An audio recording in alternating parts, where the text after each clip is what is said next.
Hey everybody, this is Joe from the High Desert Aquatic Genius, and what we're going to cover today is skimmer faceplate damage. One of the most common problems is when your skimmer gets the roots that come in through the sides and it separates the faceplate and causes major damage like this one. As you see right here, it's already bent out that faceplate, and as you can see also where the roots will get in between the liner, and that'll push out and make a really big leak. Well, this was all pulled apart because the pond is being moved from one house to the other, and this skimmer is really worth rebuilding the faceplate and not just putting in another brand or something different. It only takes a few minutes to straighten this out and isn't hard at all. The one thing that I did is I just took out the old silicone, made sure that it wasn't leaking, and it was from a couple of root damages, but the good silicone seal that went on there originally wasn't leaking, so it got a good seal. But here's what we're going to look at. As you can see on this edge right here, I've already straightened it out. I just took a heat gun that I have. You can also use a hair dryer. Don't get too close to the plastic because you melt it, but you want to get a good even heat surface and you want to melt that down, that way it relaxes. I did it on top of these posts right here. Took that yellow brush, you just scrub down the faceplate real good, get all that algae off, that way you don't smell burnt algae. And then what I'm going to do next is see the difference, how this was bent out. This was bent out just the same on this side. So you just get it to come up.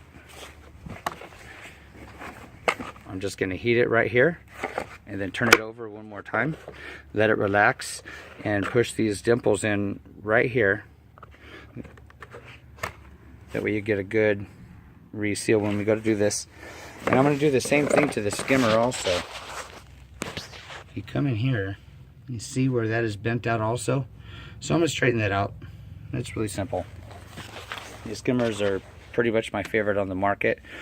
Just use the heat gun that you can get from Lowe's, or like I said, a hair dryer will work. These are the original bolts right here. This is the ones that Atlantic sends out with their skimmers. It's a really good setup. But I'm going to change the bolts just because this skimmer has a history already and the holes have already been compromised. So what I'm going to be doing is I'm going to be putting in new stainless. This is stainless 1/4 right here. These pan heads, and I'm also going to be using stainless washers on both sides. See how thick they are? What they're going to do is they're going to help cover surface area, so that way when we put that on, that's going to help that faceplate on the outside fit and seal even better, just because it's already been kind of wore out. I get these from Nutty Bolts. You can go online to nuttybolts.com. These are really inexpensive, so it's super worth it. But it's just stainless. You can search under their stainless parts, and their menu is real easy to understand. So nuttybolts.com is where you can get all this, and so you can rebuild your faceplate. And if you notice, I'm using a different type of screw. See how this one has the tapered right there? Well, that's just because that's the way that the skimmer faceplate is made. When that drops in there, that's just like that. Well, what I'm doing is that is eventually going to be like that, which is going to be flat on that surface. I'm going to do that both sides, inside and outside. Then that is going to go on there flat, and that's going to give us a pretty much amazing seal. I won't have to torque down very hard, because when you torque down hard, you're going to squeeze out all that silicone. So this skimmer is just going to have the best seal and best chance, especially after getting a rebuild. So what I'm going to do is I'm going to take and I'm going to reheat all this. I'm going to heat that skimmer, get the surface cleaned with some water, alcohol, and I'm going to reattach it, and then I'm going to show you what it looks like and how to reattach that. Alright, we're back. You missed me. That was really quick, wasn't it? It actually took a long time because I had to get the heat gun to heat up the faceplate, and it's a whole 50 degrees here, which is ridiculous because we're in Southern California and 50 degrees is just way too cold for me. So anyways, so what we did is I got the faceplate all straightened out. You can see I got all the bolts in place, and then we look inside, same thing. And I put all the bolts on the inside, and I torqued them down lightly, just like on all skimmers, all brands. You don't want to get in there and just start snugging them up and all super tight.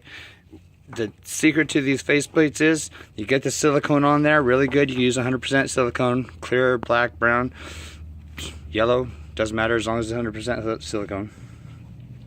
And when you get it on there, put a nice bead around all the edges, and you want to get the bolts on there just so they're nice and snug, and just give them a good hand tight. You don't want to push out all that silicone. And so I have a few procedures that I even like to do that. I get 100% seals every time.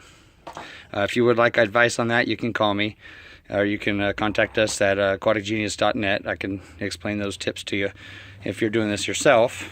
But as you can see, this is going to be a real good seal. Then I'm going to sneak some copper sulfate. It's that blue powder. I'm going to put it behind all the ears of the skimmer here. That way it'll detour any future roots. And what you are going to need, though, is on your bolts, you're going to need, those are 1/4 20 by 1 inch pan head stainless steel screws, and the same thing with the 1/4 inch by 1 1/4 flat washers stainless steel. You'll need 12 bolts, so order a couple extra in case you drop them in the dirt. You'll need 24 of the washers and a tube of silicone. You do that, you can fix your faceplate. If you have another skimmer that you don't like and you can get your hands on one of these that somebody else got rid of, maybe they didn't know what to do with that root problem, this is so worth it. It's my favorite skimmer out there. If you have even like an Aquascape Signature series, so worth the switch out. So anyways, this is how you do the seal and the faceplate, and we'll talk to you soon.